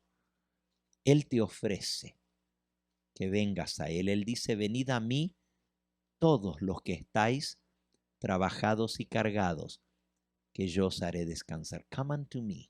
Venid a mí todos. Él te invita. Y yo te invito en esta noche a que también tú puedas, a través de estas reuniones, llegar a conocer no solo las profecías de que habló el Señor Jesús, sino que le conozcas a Él. A través de su palabra, la Escritura da testimonio de Él. Pero más importante que conocer la profecía es conocerle a Él y venir a Él para que tengamos vida. Nuestro último versículo está en San Juan capítulo 3. Dice el versículo 16, porque de tal manera amó Dios al mundo, que ha dado a su Hijo unigénito para que todo aquel que en Él cree no se pierda, mas tenga vida eterna. Pues no envió Dios, versículo 17, no envió Dios a su Hijo al mundo para condenar al mundo, sino para que el mundo sea salvo por Él.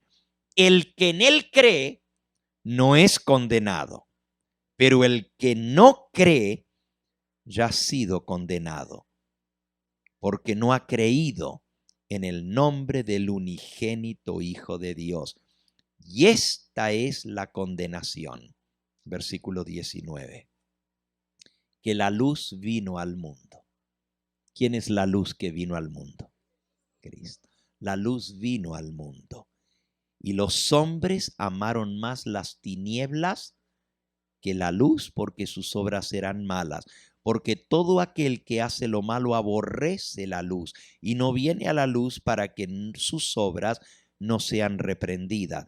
Mas el que practica la verdad, este sí viene a la luz, para que sea manifiesto que sus obras son hechas en Dios.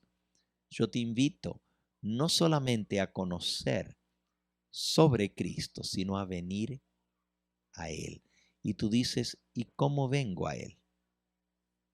Por fe, creyendo en Él, creyendo que su palabra es cierta. Ponlo a prueba. Dile, Señor, yo quiero saber si realmente tú existes, y te garantizo que Dios te va a responder. Hay un Dios tan ciertamente como es cierto que yo estoy delante de ustedes en esta hora. Hay un Dios que profetizó las cosas de antemano y al ver su cumplimiento sabemos que hay Dios. Pero también hay un Dios que te puede hablar a ti directamente. Acércate a Él, háblale en oración, dile, Señor, si tú existes, contéstame. Y el Señor se va a manifestar en tu vida. Él quiere salvarte a ti, quiere salvar a tu familia. Él no vino para condenarnos, vino para salvarnos, pero un día va a venir como juez.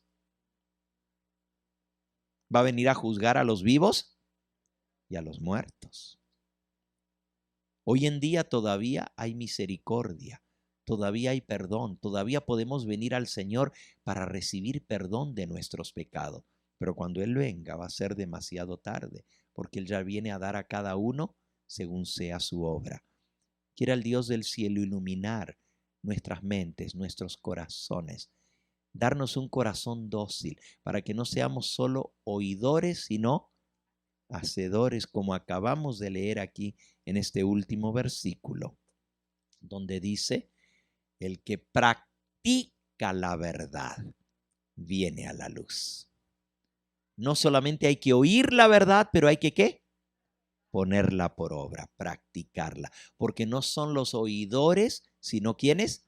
Los hacedores de la palabra, los que seremos justificados delante de Dios. Que Dios nos ayude a ser hacedores de su palabra.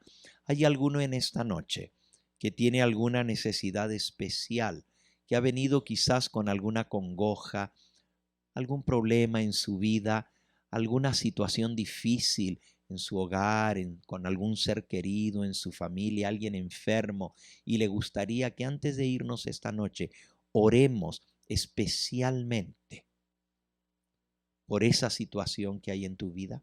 ¿Hay alguien aquí que tiene un pedido de oración? Ok. Amén. Amén. No veo muchas manos que se están levantando. Recuerden lo que dijimos. Hay que creer, hay que pedir con fe y el Señor va a responder.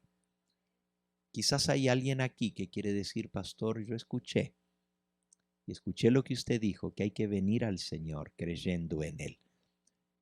Y yo quiero venir al Señor, yo quiero confiar en Él, que el Señor me dé más fe para creer. Quiero aceptarle realmente como mi Dios, mi Salvador. Quizás no le conoces, pero quiero conocerlo.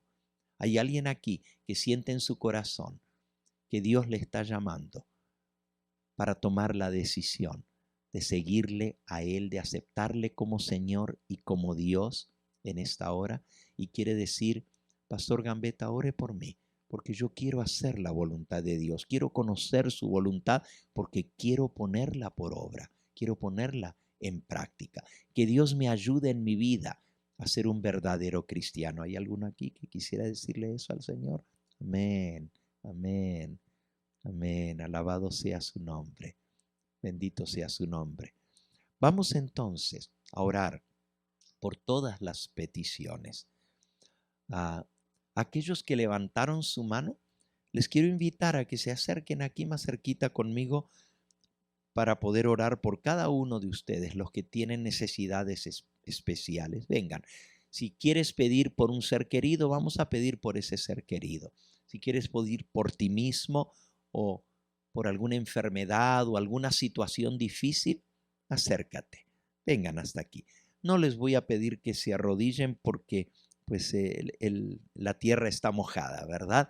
Pero vamos a venir ante el Señor y vamos a pedirle con fe, con fe. La Escritura dice en San Mateo, en el capítulo 19, y esto es para que tengamos esto presente al orar. Dice así: de cierto os digo,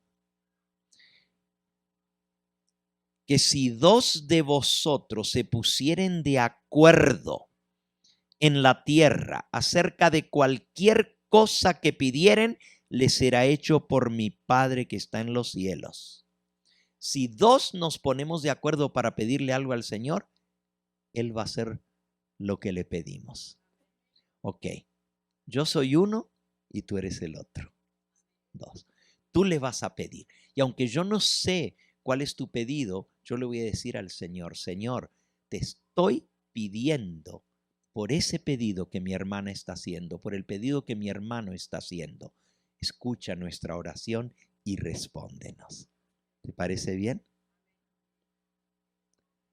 Pero antes de que oremos, yo quiero que elevemos nuestra mente por la fe, allá donde Cristo está ante el Padre intercediendo por nosotros. Que lo veamos por la fe, que esto es algo real, que no es algo solo de palabras, sino que verdaderamente Él va a interceder y va a pedir al Padre que nos dé las peticiones que le pedimos.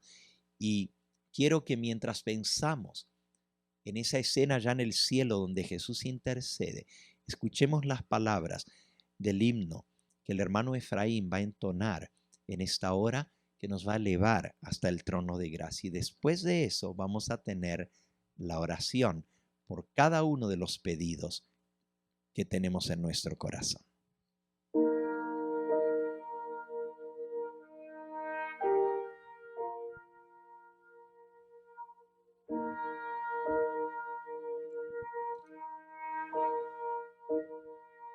Quisiera hoy al cielo ver y poder ver aquella nube aparecer.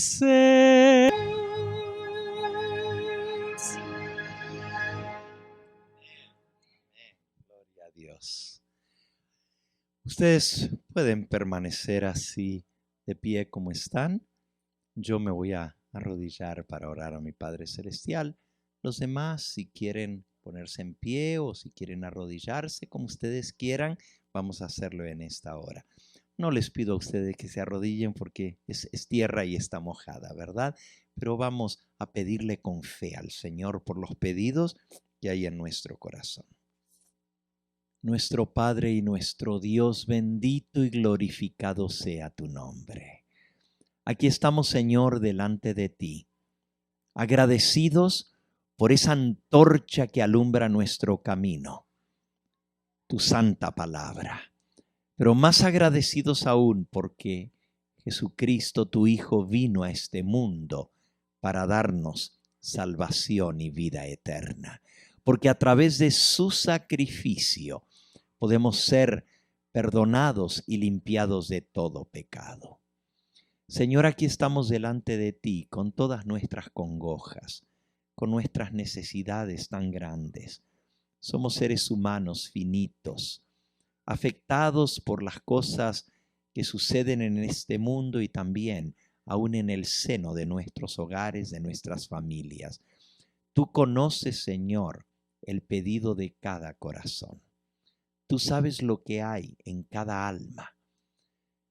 No pasa desapercibido el gemido más tenue de cada corazón, porque tú lo lees, Señor, tú lo conoces. Tú dices en tu palabra que si dos nos ponemos de acuerdo para pedirte algo, tú que nos ves desde el cielo, has de darnos los pedidos de nuestro corazón. Y con esa fe que viene del cielo solamente, queremos creer que tu palabra es cierta y que tú has de responder a nuestros pedidos, porque no solamente eres todopoderoso y puedes hacer lo que te pedimos, pero también porque eres amante y misericordioso y quieres darnos aquellas cosas que son para gloria de tu nombre.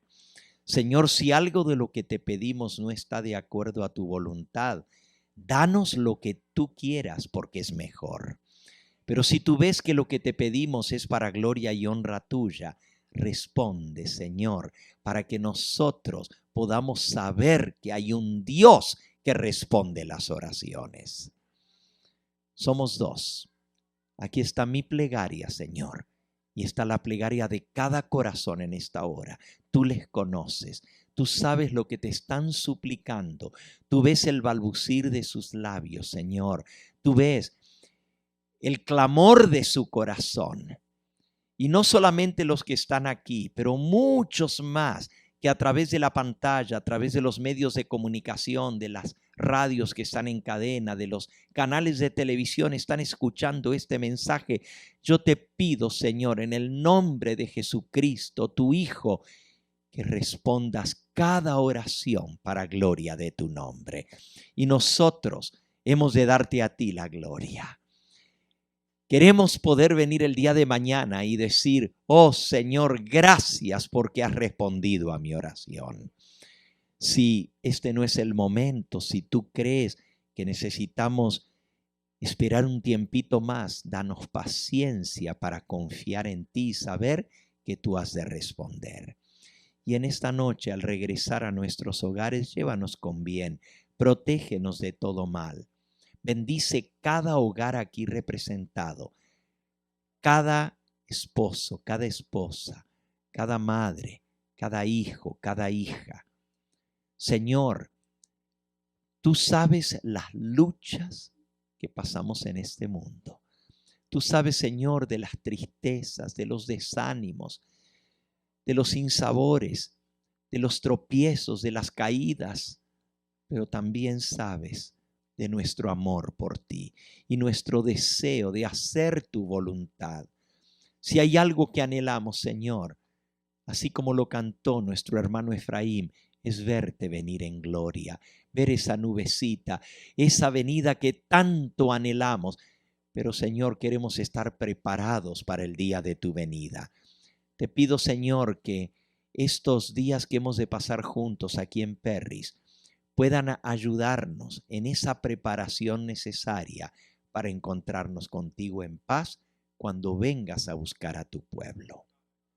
Despídenos pues con tu bendición en esta hora y tráenos con bien el día de mañana para seguir estudiando las profecías de tu palabra, porque te lo pedimos todo en ese nombre que es sobre todo nombre, en el nombre de Jesucristo. Tú dijiste, Señor, que lo que pidiéramos en el nombre de tu Hijo, tú nos lo darías. Creemos en ti, creemos en tu palabra. Creemos, Señor, que tú no eres un Dios que prometes y no cumples. Tú no eres un Dios que dices una cosa y luego no la haces. Señor, por eso demandamos de ti, no como quien da orden, sino pidiendo, suplicando misericordia. Demandamos el cumplimiento de tus promesas en nuestra vida para gloria de tu nombre a través de Cristo Jesús. A Él sea la gloria y la honra por los siglos de los siglos. Amén, Señor. Amén. Alabado sea tu nombre. Este fue el Evangelio Eterno, su programa cristiano de actualidad bíblica, trayendo al mundo la verdad presente.